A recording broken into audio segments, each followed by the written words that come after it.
2012 was a year of growth and new initiatives in Burnsville. A year dedicated to improving streets and roads. A year where safety, the environment, and efficiency continued to be high priorities. And a year where community came together to have fun and help those in need. This is a look back at the year 2012 through a City of Burnsville perspective. Plan for the worst and hope for the best. That's what Burnsville Police, Fire, and Public Works did during a full-scale mock emergency drill at the city's water treatment plant. The day-long training simulated an emergency response to a chemical spill. Crumbling walls and deteriorating equipment put plans for a new burn building and fire training tower in Burnsville into motion.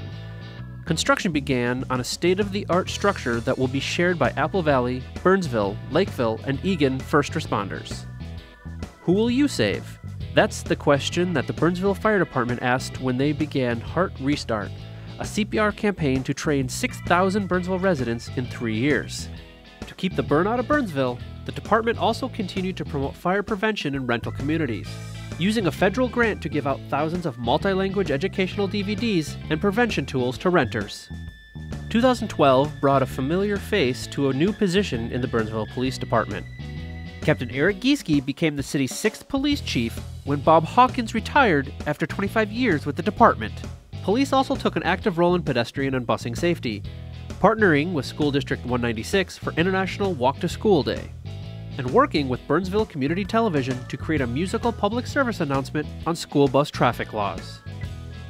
Speaking of safety, officers promoted neighborhood and resident safety through outreach events like Citizens Academy, Mobile Volunteer Network, and Minnesota Night to Unite, and an 11-month undercover operation with the Dakota County Task Force, codenamed Operation Huckleberry, allowed officers to confiscate more than $300,000 worth of drugs, illegal firearms, stolen property, and counterfeit money.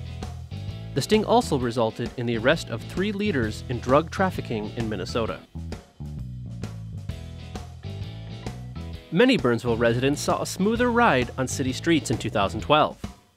In one of its largest street reconstruction years ever, Burnsville rebuilt or resurfaced more than 7 miles of city streets, dedicating more than $10 million to road improvements. The city worked with local partners to reopen the Washburn Railroad crossing after it was closed because of an accident in 2010. With hundreds of trucks now able to cross daily to access the Burnsville landfill, the new crossing provides more safety, needed business, and emergency access. The city and Xcel Energy also replaced the 56-year-old bridge on the west end of Black Dog Road, providing more access to the power plant, a dedicated pedestrian crossing, and better emergency access.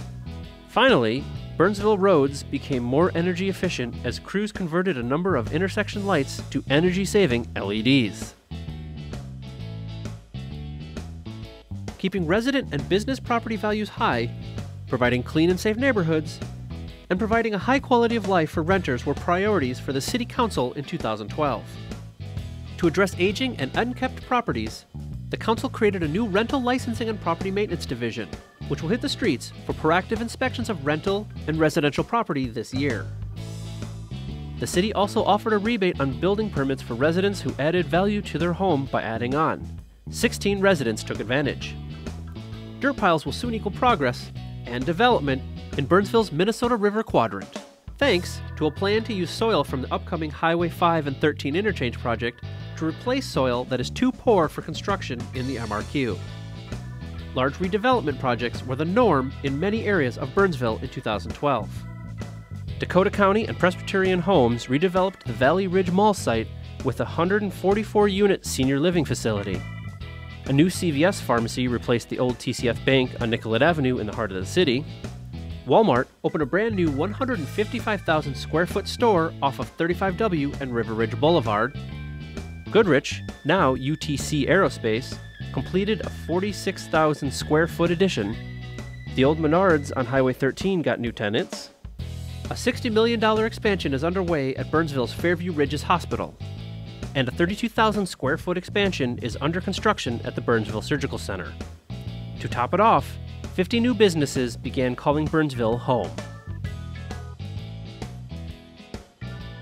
Burnsville was officially named a Yellow Ribbon City in 2012.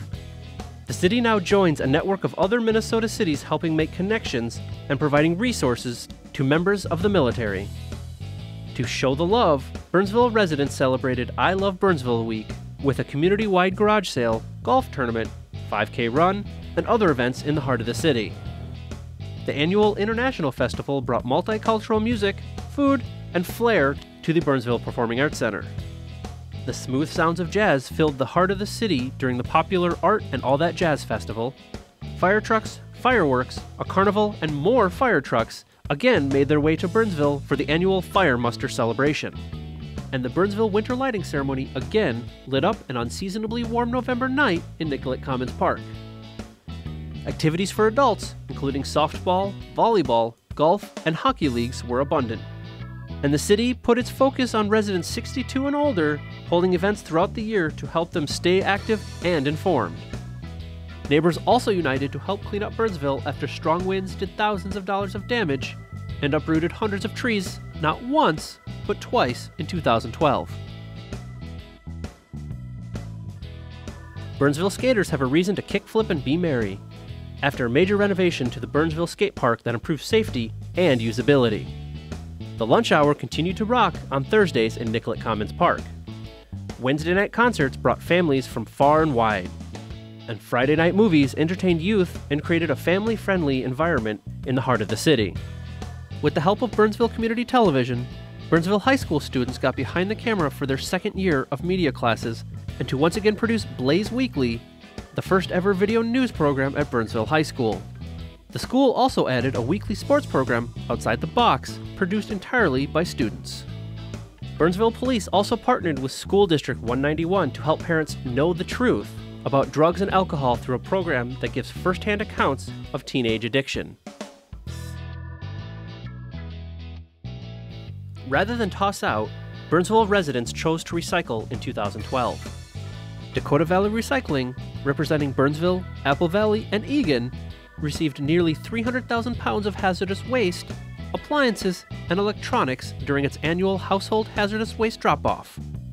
More than 11,000 pounds of shoes during its shoe recycling collection, and more than 500 pumpkins during its first ever pumpkin composting event.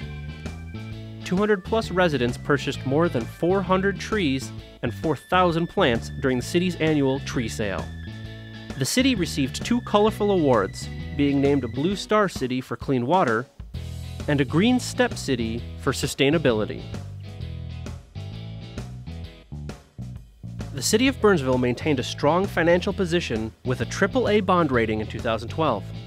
To help inform residents of the budget process and provide opportunities for feedback, the city created its first video budget open house, providing information on how city services are funded and the city's 2.5% tax levy increase for 2013.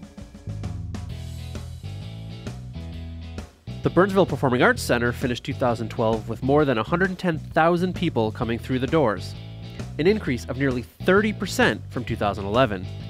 Thanks to great performances by Louis Anderson, who performed 2 sold-out shows, the Oak Ridge Boys, the local Chameleon Theater Circle, the Twin Cities Ballet's The Nutcracker, which performed in front of record numbers, and countless other shows and concerts.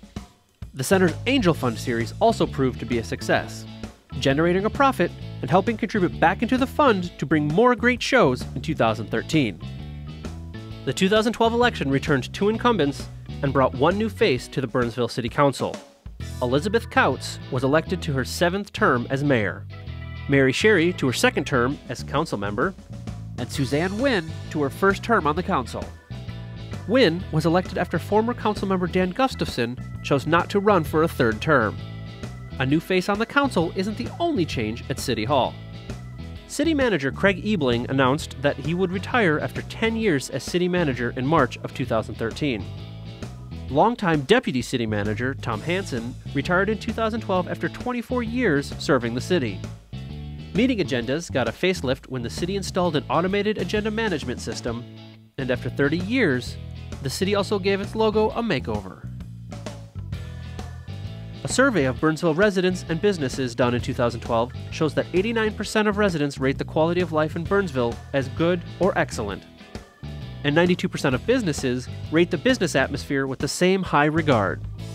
The City of Burnsville is proud of the service provided in 2012 and looks forward to an even brighter 2013.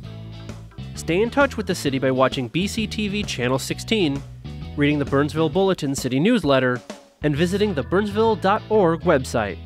You can also find us on Facebook, Twitter, and YouTube.